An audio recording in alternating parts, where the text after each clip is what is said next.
One of the most fascinating and still perplexing elements of biblical scholarship is the prophecies contained in the book of Daniel.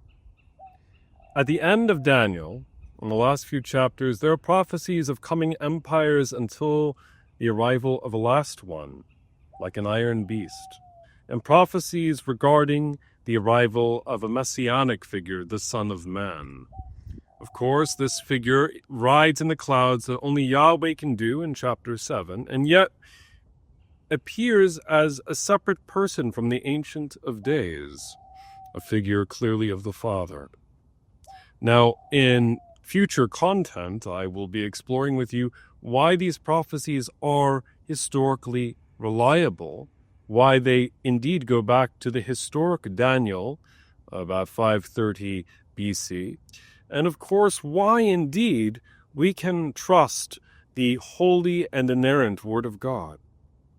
But as we think of the prophecies of these empires culminating and the eschaton, the revelation of things, what is really fascinating is how at the very end there is a description like Matthew chapter 25, the famous passage of the separation of the sheep from the goats and the Son of Man sitting on the throne of Yahweh in judgment as Yahweh over the nations. In a similar way, Daniel concludes with a period of time where indeed there is a separating of the righteous and of the wicked, and indeed of a looking into the scrolls. One might say the book of life if one thinks of Revelation. And yet there is another enigmatic figure who appears as the defender of Israel. And that figure in the text, curiously enough, is of Michael.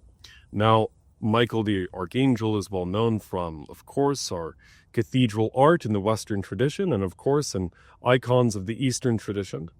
And certainly in popular culture, he plays a significant role, from New Age shops to even some steampunk culture. Even at the Ren Fair, I encountered a lot of Michael. What's fascinating to me is, for such a significant character, the Bible's mentions of him are incredibly particular and precise. And Daniel gives a description of him which we may not necessarily think about, because the later chapters of Daniel describe principalities and powers. Same language, by the way, that Paul uses in Ephesians chapter 6. And this is the idea that there are these territorial entities over the nations, some of which, according to the book of Revelation, a third of which have rebelled against the presence of Adonai, right, against God.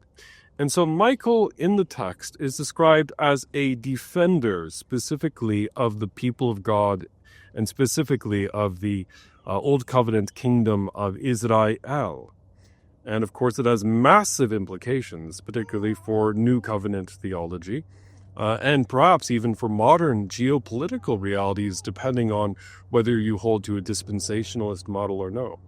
So when we think of Michael, therefore, as a defender, right, of the people of God, when we come to that eschatological vision, we see that indeed God's angelic protection is with his people.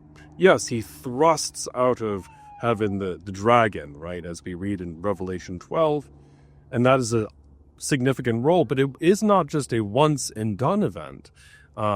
Indeed, that did occur as a total victory in a sense, but there's another sense in which the battle is equally still ongoing, is still present. See the modern ministry of exorcism as an example.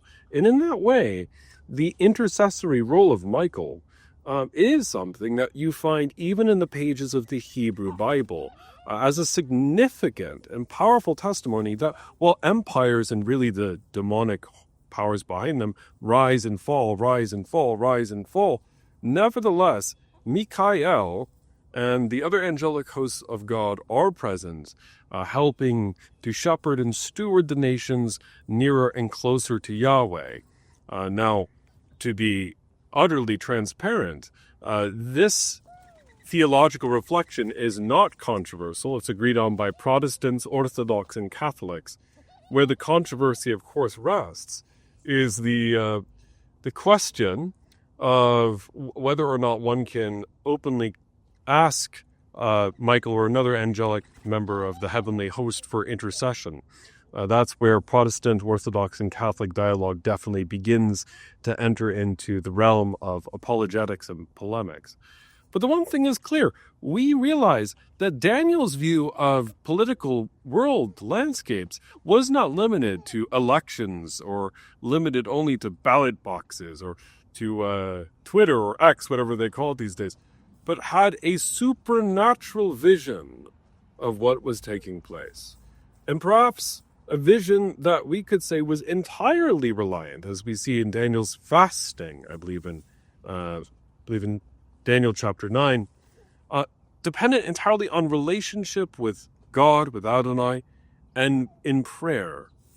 The question is, do we pray about the situations around us when they seem to be going topsy-turvy? Do we pray with hopeful expectation, knowing that we are a part of a greater landscape of things that do contain melachim, that do contain angels, and knowing the role of angelic powers and their service to God, and of course the warning about those who are not in service to God? We know that Satan, Lucifer, according to Catholic tradition, cries in rebellion, non serviam, I will not serve, saying that he will ascend to the heights of the north and be like God. But Michael's response, hence his name is Mikael, who is like God. Well, I believe that we can ask that same question when confronted by our own pride and the pride of the nations, and to call upon the presence of the Holy Ghost, the third person of the Trinity, to realize that we need God's presence and God's light in our lives to lead us and guide us. May that presence continually steer us in hope, in the name of the Father, and of the Son, and of the Holy Spirit. Amen.